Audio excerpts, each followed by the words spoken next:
Welcome to today's webinar, Expanding Access to Care Through Community Health Workforce or Community Health Workers, organized by the Institute for Public Health Practice and Policy at the University of Iowa College of Public Health in partnership with the Midwest Public Health Training Center and the University of Iowa Prevention Research Center for Rural Health.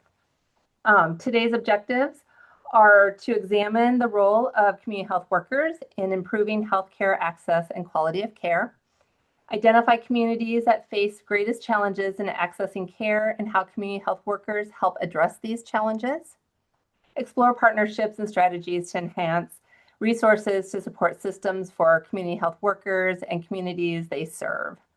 I'm Tricia Kitzman. I'm faculty here at the University of Iowa College of Public Health. I work with the Institute for Public Health Practice, Research, and Policy at the University of Iowa College of Public Health. I have been doing these webinars now. It feels like forever. So I am excited to be wrapping this one up for this semester. For technical information, please note that this webinar will be recorded so you can share it with others after today. We will post it on our website. If you are having any technical issues, feel free at the bottom of the screen, or you should be able to see Tasmin and Erbleen Tech. Feel free to shoot them a message and they can help kind of navigate through that. You will also see at the bottom of your screen a chat and a Q&A. Feel free to ask us any questions. I will pause throughout the webinar today to make sure we get your questions answered. We have two wonderful experts with us today, so I want to make sure those of you that are participating, we get your questions answered. I will encourage you right now to introduce yourself and tell us who you are, where you are, and what role you do in the chat so our guest speakers know who exactly they're talking to throughout the state of Iowa or beyond. I'll have our guests introduce themselves real quick and then we will get started. I can go first. My name is Kaitlin Emrich. I'm the Public Health Director at Black Hawk County Public Health out of Waterloo. Good afternoon, everyone. I'm Deb Kazmerzak, and I work for HealthTeamWorks. Wonderful. Well, we are both excited to have you on board today and excited to learn about your expertise when it comes to community health workers. I'll kick it off with, can you share just a little bit more about your background, your current role, what inspired you to work or advocate for community health workers in your community? Kaitlin, you want to kick us off? I sure can. I've worked in governmental public health most of my public health career, just over 15 years. I've worked in public health at either the local or a brief time at the state level. My current role, as I mentioned, is Public Health Director. I've been in this role for a few years now. I've lost track of my exact anniversary, but it's been a few years. And I've been at Black Hawk County for coming up on 4 years. It'll be 4 years this winter. So what inspired us and me to work with or advocate for community health workers, it was actually an initiative that was already started when I joined Black Hawk County. The former public health director, Dr. Cisse Bonnier, was the one that started our community health worker journey and really advocated for hiring 2 community health workers during the COVID-19 pandemic. And that was really in response to being able to serve populations that were disproportionately being impacted by COVID at that time. And we can talk a little bit more about that later. But then when I joined Black Hawk County, we've added a 3rd community health worker since then. Wonderful. Deb, I'll turn it over to you. Yeah, so, my personal interest, I think, in community health workers probably started around 2015. At that time, I was working at the Iowa Primary Care Association, which represents the federally qualified health centers in Iowa. And we also managed a statewide safety net collaborative, which was really a mix of sort of provider types from around Iowa focused on safety net issues. And we brought in some community health worker program from Minnesota. And it just kind of hooked me, I think, the concept. And I'm a social worker by background, and I've done a lot of work over the years, both on the human services side of things. And then when I went to the Primary Care Association on the health or public health side of things. And to me, community health workers are a perfect bridge um, between those systems and really between all kind of systems. They really become expert in navigating all kinds of services systems and blur those silos and those lines between those systems. And so to me, community health workers just make the most sense in the world as far as making care more accessible and thinking broadly about what healthcare is and what healthcare means. Wonderful. So tell me a little bit more about your organization and how it supports community health workers or utilizes their services to reach your community partners or your community members. So what Deb just mentioned is what I have in my talking points as well. We really define community health workers as a bridge from the community to the public health system, whether they're linking to healthcare, to food access, to housing, to employment, to transportation, whatever it is in that community health system that population needs help with. That's what our community health workers are tasked with doing. We know they're a proven model for improving health among community members and providing culturally appropriate. In our case, our community health workers are really culturally specific. And so we know that they're a proven model for providing that culturally appropriate public health services that can work with our community members to build trust and bring the lived experiences that they have to the individuals that they're working with to better connect with care and really focus on those health outcomes long term. And HealthTeamWorks is a small nonprofit, which is actually based in Colorado, but has a presence in Colorado and Iowa, Nebraska, and Kansas as well, and Missouri. And really, that organization has been around for quite a long time. 15, I don't know exactly, to tell you the truth, 15 years or more. And they historically have worked primarily in healthcare and working with healthcare practices around transformation efforts. So they have training programs, they do consulting, they've worked on good number of CMS initiatives all around transforming healthcare to make it more accessible, more culturally relevant, and just more appropriate and more available to patients from all stripes. We merged with Iowa Chronic Care Consortium, which is where I used to work, the beginning of last year. And the CHW work is primarily what I do. It was really a nice way to blend the two organizations, the community health worker initiatives and training programs that we developed with Iowa Chronic Care Consortium fit beautifully into the mission of HealthTeamWorks. And so my role is mostly around community health worker training and initiatives with HealthTeamWorks, but the organization does work sort of beyond that as well. Wonderful. I think you both have kind of touched on this, but I want to make sure if there's anything else you would like to share. What are some of the current projects your organization is involved in to engage the community health workers? Kaitlin, I think I've heard a rumor that Blackhawk County is in the process of maybe creating a video that will be released later on this year. You want to share a little bit more about that?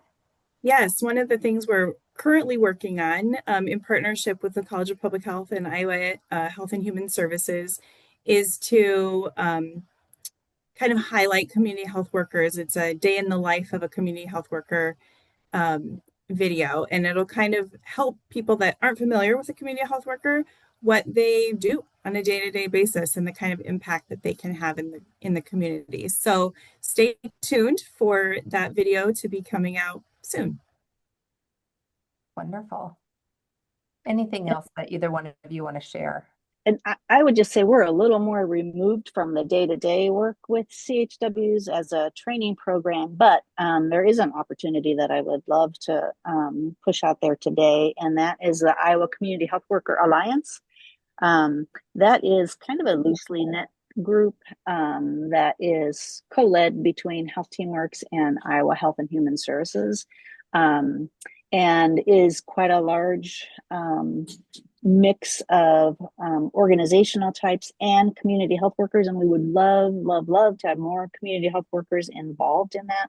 It's more of a policy and informational group. So it's not a group of CHWs for CHWs necessarily. It's more about the policy discussion and what could the state of Iowa do to promote, educate, involve community health workers in meaningful ways. What should the state do as far as developing infrastructure to support CHWs and that kind of thing? So that's probably the most direct work with and involving community health workers that we're involved in. Although I will say I'd love to hear about what organizations are doing to support CHWs, and I love to talk to CHWs and hear what they're up to, and so just try to kind of have a good feel for what's going on in the state of Iowa.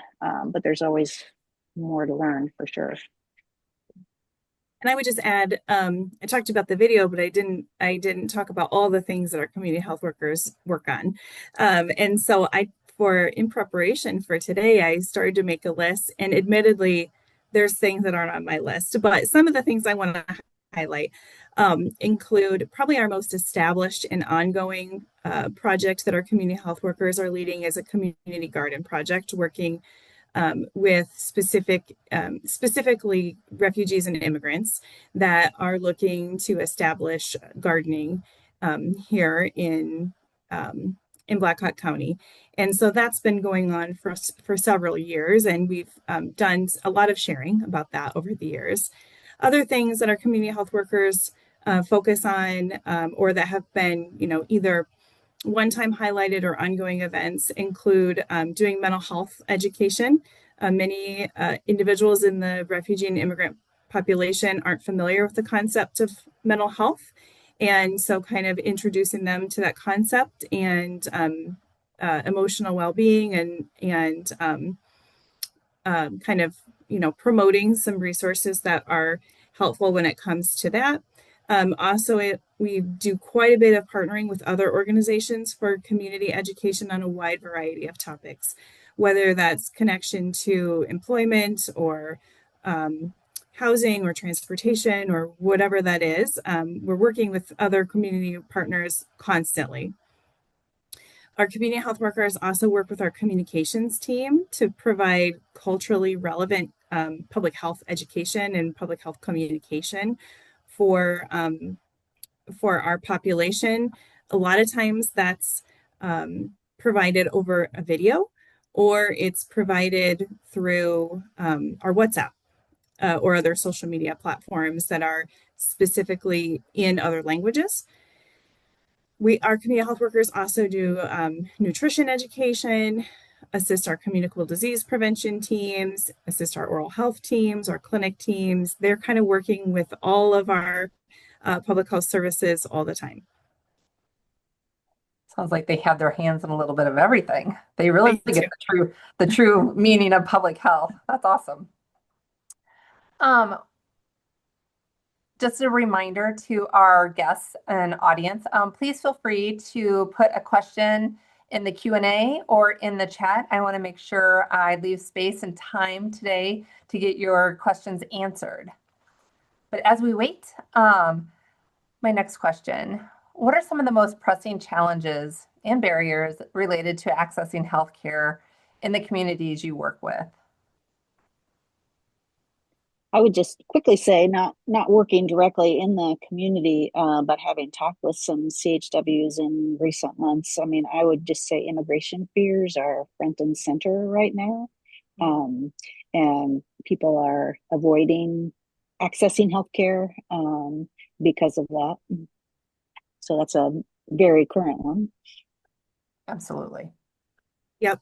I would agree with Deb on that. We're actually doing some adjusting and pivoting to be able to provide additional resources when it comes to the immigration fears and kind of, withdrawing, I guess, from services due to fears related to that.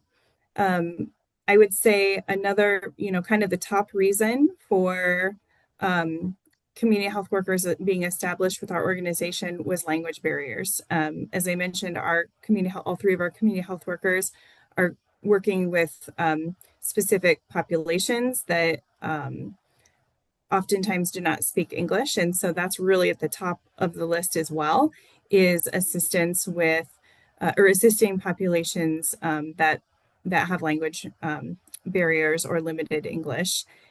And then also we're local public health, so we do a community health assessment and a community health improvement plan. And the things that came to the top of the list for our community health improvement plan are also the same things that our community health workers are assisting our community members with. And those include transportation barriers, housing, economic stability.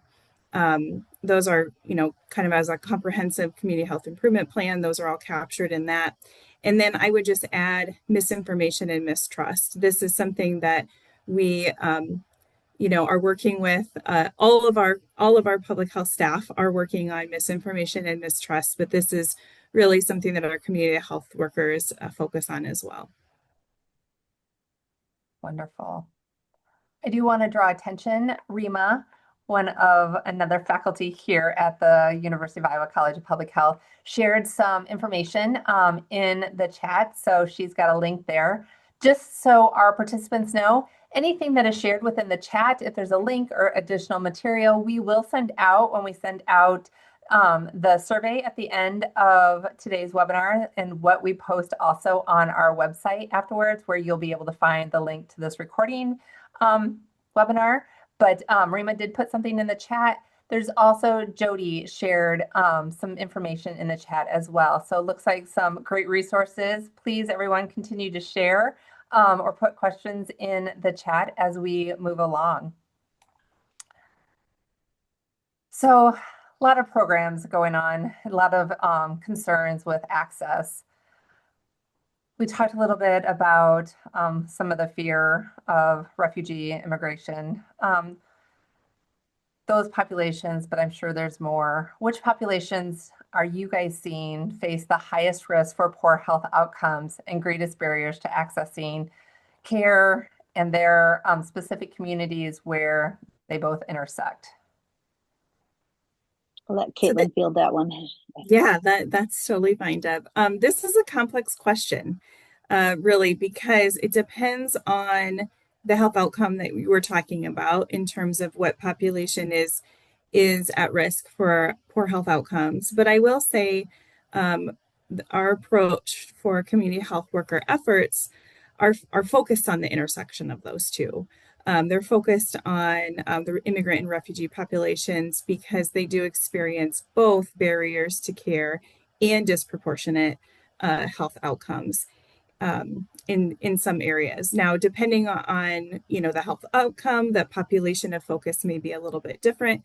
But like I mentioned at the beginning of the webinar, our community health worker program really started during the COVID pandemic, and that population was experiencing very well documented disproportionate health outcomes at that time. And so that's kind of where we started as a community. We do know that we probably could have many more community health workers than we do have, because there are a variety of populations in our community that have either barriers to care or poor health outcomes, depending on what we're looking at. But that's kind of where we have focused our efforts and our resources for now. I would say, kind of any other populations that faced risk for poor health outcomes that are on my radar include, those that are experiencing poverty, those with low health literacy, some of the other kind of well-documented risk factors to poor health outcomes that are out there. Wonderful. Thank you. We do have a question in the chat. Lisa, thank you for posing this question. Would you share how the community health services are currently funded, particularly whether there's a specific payer or reimbursement model in place? I actually I have that in a couple of questions down, so I don't know if we want to wait till we get to that, Trisha, or if you want me to speak to it now. We can wait if our if that's okay, Lisa, with you, we will wait. And if it's just make sure, Kaitlin, if for some reason I overpass a question, let me know and we will go from there. Yep, we'll get there, Lisa. Perfect. What strategies have proven effective in reaching underserved populations and improving healthcare access through the community health workers? I can start if you like. Kaitlin, you have probably a lot of more examples are very relevant in your world, but just things that I hear about, first of all, I would say there's a ton of research about strategies and effectiveness. And a resource that's starting to get a little bit dated, but I still use all the time is from ASTHO. They partnered with the National Association of Community Health Workers and put out an evidence summary, which I think is just a really good kind of jumping off point to the tons of research that's out there, because it can be, I think, kind of overwhelming if you're just trying to dive in and see what the evidence base is. So that's a really great resource that I like to share. But just some things that I've heard about, both in Iowa and elsewhere, making CHWs available to first responders, emergency, fire, police. You're catching people at their most vulnerable, right, when they are in crisis. And getting them connected right away must be just such a comfort and such a relief to those families. I love the idea of holding office hours in different points throughout the community, like going to the senior meal sites once a week or once a month, going to the public library on Wednesday afternoons. The CHW is here to serve you, and that becomes kind of a known quantity. So I love those kinds of approaches. All kinds of neighborhood events, whether they're, Summerfest kinds of things, farmers markets, celebrations, or more sort of service oriented. I think just being out there and visible in the community. Podcasts and radio shows can help reach a very specific audience. And then if you wanted to think really non-traditionally, which I think is, again, part of the beauty of community health workers, is you can be really creative, I think, and really think outside the box. Might be, and this is maybe a little training focus, might be training barbers and cosmetologists as community health workers. And there are programs like that out there. Interpreters, front desk people, or reception staff, because if you think about community health workers really broadly, as I like to do, there's an awful lot of people that do some component of what community health workers do every day. And maybe it's a missed opportunity if you're not sort of taking advantage of that. So I think there's really a lot of opportunities if you just think really broadly and you think about everybody's job in your little local public health department and say, who's really helping people? Maybe it's that first person they talk to when they come in, regardless of what their title is. And then one more thing, and I'll let Kaitlin talk, is I love the idea of cross-training sort of similar positions.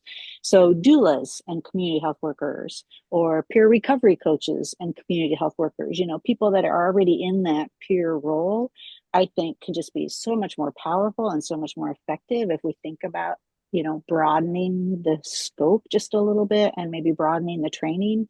I just think those could be just really powerful supports for people. Deb covered it very well. The thing that I would add is that I think the thing that we prioritize at the top for effectively reaching our underserved populations with our community health workers is the lived experience component. So we have seen through experience, and it's well documented in publications that community health workers are really most effective when they can bring the lived experience to the population that they're working with. So that, I think, is something that I will continue to share and shout from the rooftops about. If you have a community health worker for us that is working with the Congolese population, then, for them to have lived experience as a Congolese individual, that is really, really impactful. If you want a community health worker to work with your rural populations, then having them have, lived experience as someone who's lived in a rural population is really important. It depends on who you're trying to reach, but I think that lived experience is really key. 100% agree. I think research continuously supports the fact that lived experience is one of the key factors in reaching the most vulnerable populations. I love the idea of cross-training. I think as we move forward and talk about, which I'm assuming Kaitlin will get into the next question, with resources, as resources and funding potentially could be limited or more sparse, looking at ways to do some of that cross-training and reaching more populations. So great conversation, great ideas. What resources currently exist to support community health workers and the individuals that they serve? This is where I can answer Lisa's question. Perfect. So resources are limited for supporting community health workers. I will say that I wish I could say it's different, but it's not. But so we do utilize some grant funds that we have, both our Iowa Health and Human Services grants that allow us to build community health worker salary into those grants. However, our community health workers are mostly tax supported. Our Blackhawk County Board of Health and our Blackhawk County Board of Supervisors have prioritized supporting community health workers because of the impact that they have in the community. And I know that that is not the case for communities across the state of Iowa, across the nation. We're very blessed to have supportive boards that continue to support this work. We previously did have private foundation funds that supported salaries for community health workers. Those were largely linked to COVID response. They have expired since then, so that's kind of why we've shifted the funding to grant and tax supported resources. The other thing that I will emphasize is that it would be a lot easier for organizations of all types, including local public health, to support community health workers if we were able to have third-party reimbursement for their services. So if health insurance of whatever type, either public or public and private, would cover community health worker services, then that would stabilize the funding model for community health workers. And so that's something that we continue to advocate for from our perspective. And I encourage everyone on this call to do the same, to talk to your elected officials about how we can make community health worker services sustainable through that model. Just to jump in a little bit and add to the kind of funding discussion, I would say in Iowa, there are examples, kind of like Blackhawk County has done, of one for sure, and I think beginning to see it in another health system in Iowa, that they're figuring out how to work it into their budgets without having a specific funding stream. Having said that, and there are other organizations beyond the health systems as well.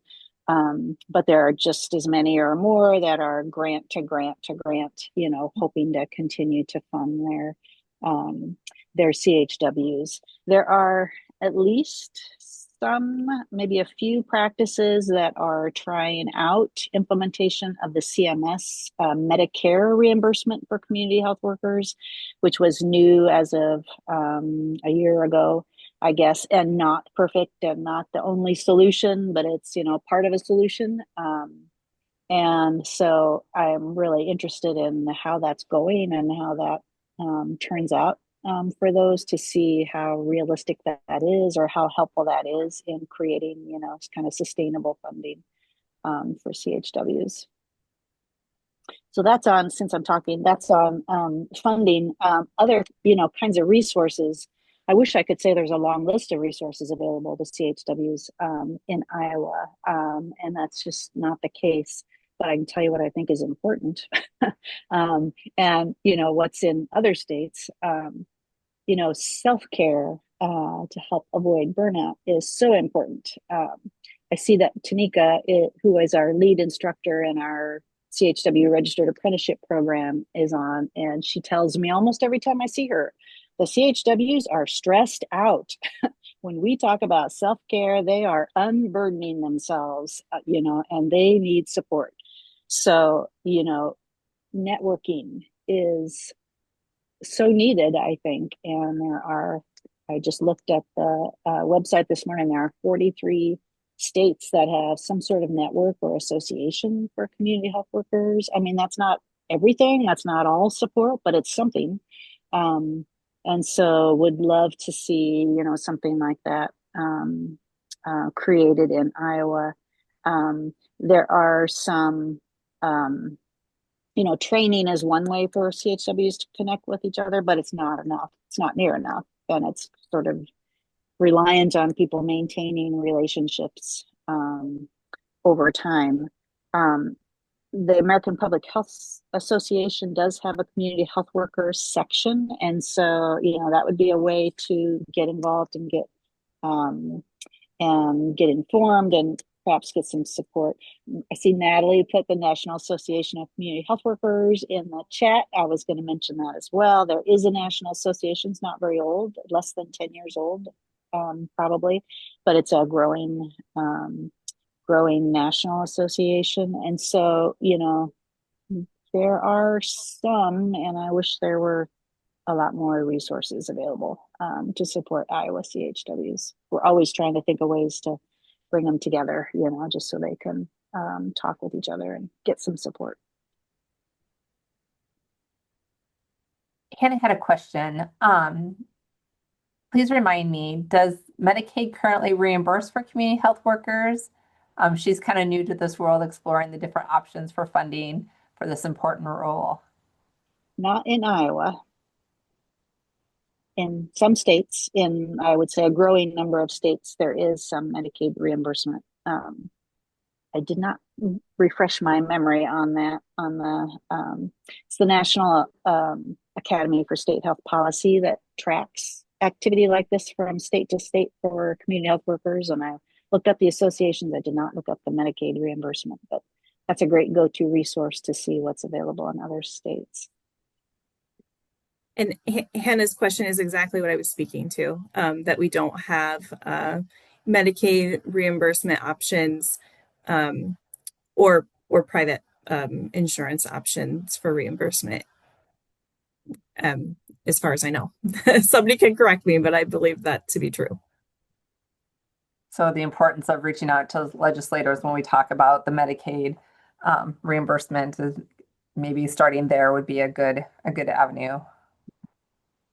Jennifer put Molina Health has community connectors, which really do similar work, and they are certifying all of us as community health workers, which is wonderful. So, Jennifer, thank you for sharing that. That's fantastic news. Well, and it's a good point and a good reminder that it's an umbrella term. And Natalie mentioned the National Association of Community Health Workers. They have identified nearly 100 job titles that fall under that umbrella term. So again, I always tell people that are looking for jobs, or, don't only look for community health worker, look for navigator, look for patient advocate. There are many, many job titles that fall under that. Absolutely. It looks like Donna put a comment, but there is Medicare reimbursement. Is that correct? So CMS authorized or began allowing Medicare reimbursement for community health workers under kind of two umbrellas. I'm not very refreshed on this. Community health integration is one, and the other one is has a behavioral health focus. Um, as of a year ago, January, I guess January 2024. Um, and again, it's not perfect. It's linked to a primary care provider. Um, and it's sort of linked to the patient coming into access care, not finding the people that are not connected with care and, being able to be reimbursed for those services. So, there are lots of limitations to it, but it's a start. And oftentimes when CMS does something, it's sort of precedent setting, so hopefully it will grow. And I don't know if you guys are going to provide our email addresses. I can put it in the chat too. I'm happy to provide Donna with some links to more information about that Medicare reimbursement. We will for sure share your information if both of you are okay with that. So for our folks. Yeah, that's great. Looks like also Erbleen put a link to the Medicare Gov. Perfect. So that's also there.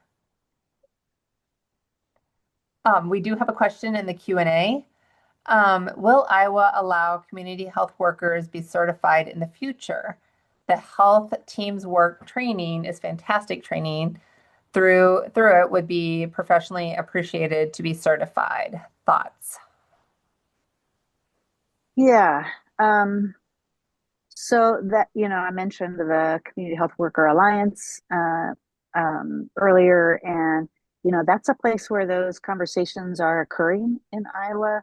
I did kind of refresh myself on that, and there are 33 states, I think, that have state level certification, either voluntary or mandatory.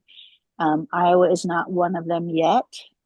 Whether we go there or not is, undetermined, but I would say that that's a trend. And I think there are more and more states all the time that do offer that. It's not without controversy, I think, and sort of different schools of thoughts on the value of certification, but I certainly get that it's affirming to community health workers doing the work that, their work is important and valued and is, in some ways officially recognized by the state. So I get the desire for it for sure. Just double checking and making sure I got everything. All right. Again, continue to put those questions in the Q&A or the chat. Where do you see some of the biggest gaps in service or infrastructure? I think we've kind of talked a little bit about this so far, obviously funding for sure, but what other gaps exist? One that we've identified in our community, and Deb kind of mentioned a little bit through the self-care emphasis, is that there aren't enough community health workers to serve our community. So we have 3 that work specifically with our Congolese French-speaking population, our Hispanic and Latino population, and our Marshallese population. And there are a few other community health workers in other sectors, like in education, K through 12 schools, or in healthcare, but with organizations that serve immigrants and refugees, they're definitely there. But what we found is they might be the only one serving that population that on a paid status. There are lots of volunteers that are working as community health workers for their community, but not on a paid status. And so that is definitely a gap that in infrastructure that we've identified. And, to really build the network of community health workers, we're just not there yet with our community.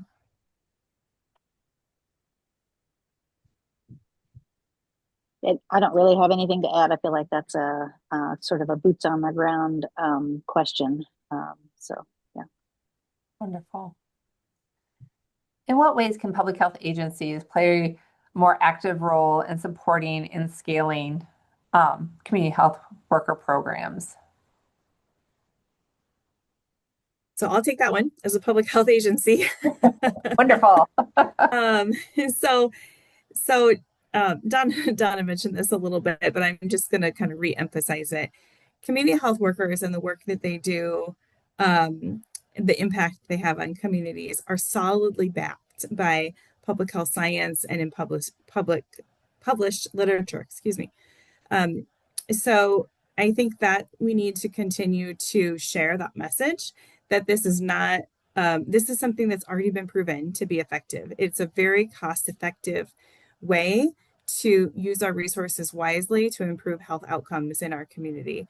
The community guide, I'm not quite sure what the community guide is looking like these days, but the community guide historically has had very solid evidence from an evidence-based practice perspective on community health workers and how they've been shown to be effective in meeting the needs of communities in a variety of ways, whether that's through high blood pressure or cholesterol screening or lipid reduction or blood glucose reduction or all kinds of things related to downstream health outcomes, cancer screenings, medication adherence. There's all kinds of things.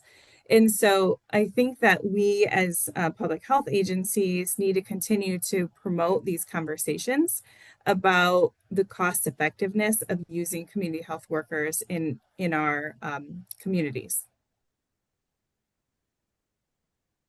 Deb, do you have anything you would like to add? Just, I guess, restating what I said earlier about thinking creatively and thinking a little differently about existing roles and whether they really are kind of doing community health work, even though they have a completely different job title. And then I think about, involving yourselves in the policy discussion, and using your voice to create the demand and sustain the demand for infrastructure support for community health workers. I would also add probably empowering those that are most impacted, right? Like taking the voice of folks that are already working with community health workers and raising their voices on how it's benefited them and how important it is to have them in their community. I never want to overlook sometimes I feel like others who are most impacted by community health workers have a better voice than some of us maybe in local public health. Considering I used to be at local public health, I sometimes feel like our community members had more sway than maybe sometimes our organizations did. So also encouraging those folks that are accessing and using and benefiting from community health workers. We never want to overlook the stories that they can share to policymakers as well. The other thing I'll just add real quick before we move off of this question is, I am very acutely aware, I think many of us are, that resources are really limited right now for scaling up new programs or adding positions or things like that. So to Deb's point about, thinking about it differently, maybe it's maybe you go with a couple of different organizations to, share a role, to share in supporting a role or things like that. Those are all things that I think have worked for other services in our community, and community health workers are no different. There are certainly some examples about, maybe the CHW is employed by one organization, but they're co-located, in another organization. So, I think those are kind of good kind of partnerships you could work toward. Yep, absolutely. So that kind of leads into our next question. What types of partnerships with local, state, or national are the most impactful for strengthening the workforce of the community health workers? So I think I'll start, Kaitlin. I think locally, again, of those non-traditional partnerships, think creatively about where people are that might lack access to services, medical practices and libraries partnering, local public health and schools, low-income housing, emergency services. At the going more broadly from local at the state level, it's that, again, that alliance or looking for that sort of state level voice and, asking the state to create those that infrastructure and support for things like state CHW networks or that kind of thing. And then at the national picture, I would say, again, we talked about the Medicare reimbursement already, which is a great start, but there's a long way to go, right? In terms of there isn't even a national recognized standard for training or a nationally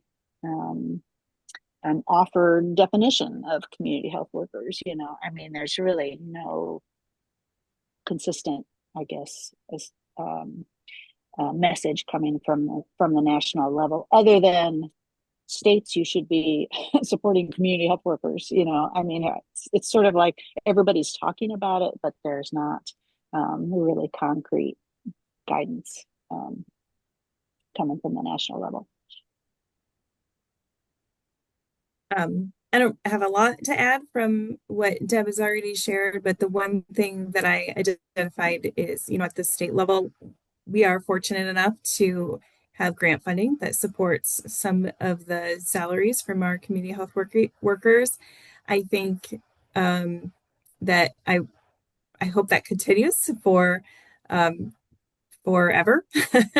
We're a larger public health agency, so we do have a lot of grants and contracts from the state. That might not be the case for some of our smaller organizations, so I fully acknowledge that that might not be an option for everyone, but for those that it is an option for, I really encourage them to think about how you can build in community health workers into some of the work that we do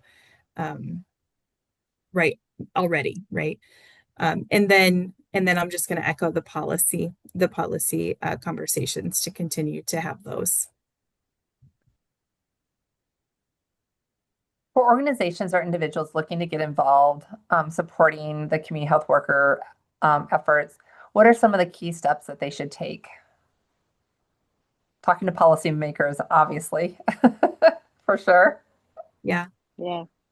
I think collaboration is just really key when it comes to supporting community health worker efforts, building the infrastructure for them. Our nonprofit organizations, our community coalitions, we have a community coalition here in Blackhawk County. It's called Advancing Equity. That Advancing Equity coalition is made up of a lot of different representatives from all kinds of, sectors. And they're really embracing community health workers and particularly working on refugee and immigrants as a focus area to support those populations in our community. So, no one organization can do this alone. It's really working across your community with your partners to talk about and think about how you can support this work as a community. I would just say learn the lay of the CHW land in your state. Learn what's out there, learn who's having those discussions, find the coalitions or state associations. I think we still have a ways to go in defining and raising awareness about who we mean, who we're talking about when we're talking about community health workers. We've already talked about this a little bit, but the more we can work toward that definition and raising that awareness about sort of that umbrella nature of that term, and then just promoting the role and at every level of what you do at a community level, organizational level, state level. Keep talking about it. Are either one of you aware of volunteer programs that engage community health workers to expand healthcare access? And how can people support or participate in these volunteer opportunities? I'm not aware of any volunteer. This one stumped me. I'm not aware of any volunteer programs that exist. We don't take a lot of volunteers, to be completely honest. We have our strength is really in our internship programs, in our AmeriCorps programs, things that have paid stipends and things like that. I do know that our healthcare systems also have community health workers, but I'm not sure if they have volunteer programs either. So I'm going to have to see if Deb knows any more about this one than I do. Yeah, not a lot, just kind of in that informal way. I can say from a training perspective, we've had conversations before with organizations that utilize a lot of volunteers, like food banks, you know. Um, but training is important. And, our training is quite extensive, and it would be a lot to ask of a volunteer to go through that extensive training program for volunteer work, So, I think that's, maybe um, somewhat of a barrier around that. However, I think there are volunteers that do that kind of work just out of the goodness of their heart and on their own, probably every day in more places than we could even list. 100%. Absolutely. So for individuals who are excited or are very interested in learning more, where should they be looking to pursue a career as a community health worker? What should they do if they're interested? Is there a particular direction or place that they should start? So I can start, maybe Kaitlin, and you add anything that you'd like. I would say look for training. Qualifications usually are high school diploma or equivalent, age 18. Um, and, maybe lived experience, maybe not. Really fairly simple, although individual organizations that are hiring might have their own qualifications beyond that. That's sort of the general. So, look for training, which is not always required. It's not required in Iowa at this time, but it does show initiative and, improves employment chances if you wanted to work in the field. And then I would say involve yourself in the community and volunteer capacity. Employers are looking for CHWs that are well connected, that are known entities in their communities, and volunteering and becoming that sort of trusted member of your community is a great way to kind of prepare for that role. And then I think this is a challenge as well. And again, it goes back to that umbrella term of community health worker, because if you're looking to get into that role, don't only look for community health worker jobs, look for those other jobs as well.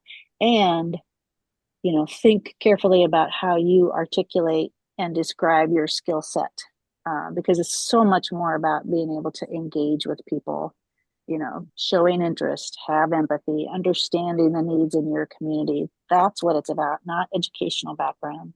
And so learning how to, distill those skills and articulate and communicate those skills on a resume or on a job application or that kind of thing, I think is really important. And then I will just put one plug in. We do have a job board on our grant website. So this would be Iowa specific, and the more it gets used, the better it'll be, so I just try to promote it so people will use it. So employers that are looking to hire can post a position on the job board. Job seekers can look there for job opportunities. And I think the Iowa Works offices are getting more and more tuned into community health workers as well, and kind of helping lead job seekers in that direction as well. So the website for that is just communityhealthworker.org. And if you looked under Iowa activities, you would see the job board there. So that would be another way to kind of see what was out there job wise. Wonderful. Yep. I would agree with all of those things. I will say from our perspective, our qualifications for community health workers are the high school diploma or equivalent.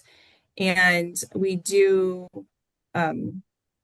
we'd love to see that training ahead of time, but that's something that we also offer to our community health workers after they begin as on the job training. So if you're not able to do that training ahead of time, don't let that scare you away. I think the most important thing is that you're familiar with the community resources, because that's really what the skills that you're going to be using as a community health worker is knowing what exists out in the community and connecting people to the resources that are out there. So that's, I think if someone can demonstrate that they have a really good grasp on community resources, then that will give you a definite advantage. And listening, I would add listening to the list of skills that Deb listed, because a lot of times you need to employ your listening skills in order to build that trust with people before you can help them with connecting to what they need. So Deb made a comment that I just want to share. My 2 cents, be very aware of your local organizations. So your own community, county, your surrounding counties, state, national resources, research.